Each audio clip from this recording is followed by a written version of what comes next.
మన ప్రభువును ప్రియరక్షకుడునైన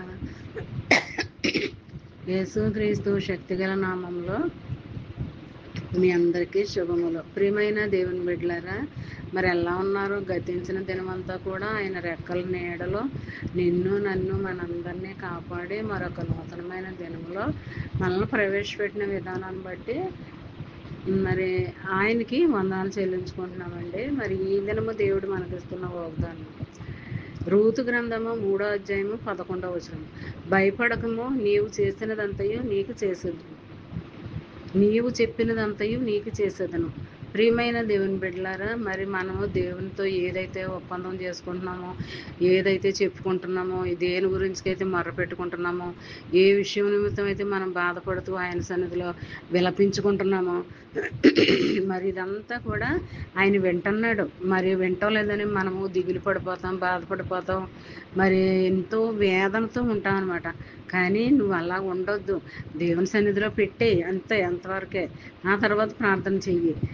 ఖచ్చితంగా అది నీ పక్షంగా స్థిరపరుస్తాడు, నెరవేరుస్తాడు. ఖచ్చితంగా జవాబును ఇస్తాడనమాట. మరి నీవు చెప్పిందంతయు, నువ్వేదైతే చెప్పావో అదంతా కూడా దేవుడు సున్నా పొల్లు ఏది కూడా వదలకుండా అంతా నీకు చేస్తాను, నీకు చేసేదనని మాట ఇస్తున్నాడు అనమాట ఇందులోను. మరి కాబట్టి ధైర్యంగా ఉండాలి. భయపడొద్దు అంటున్నాడు, దిగులు పడొద్దు అంటున్నాడు, బాధపడొద్దు అంటున్నాడు, చింతపడొద్దు అంటున్నాడు. మరి ఇలాగ మనకి ఆదరణకరమైన మాటలతో మరి వాగ్దానాల రూపంలో మనతో మాట్లాడుతున్నాడు అనమాట. అలాంటి ఆశీర్వాదకరమైన మాటలు మనం పొందుకుంటున్నాము అంటే అది దేవుని యొక్క మహాకృప అని మనం నమ్మాలి, విశ్వసించాలి. మరి చిన్న వాగ్దానం నీ ఫ్రెండ్ సర్కిల్లో పంపండి. అలా పంపడం వల్ల పంపిన వారు దీవించబడతారు, మీరు ఆశీర్వదించబడతారు.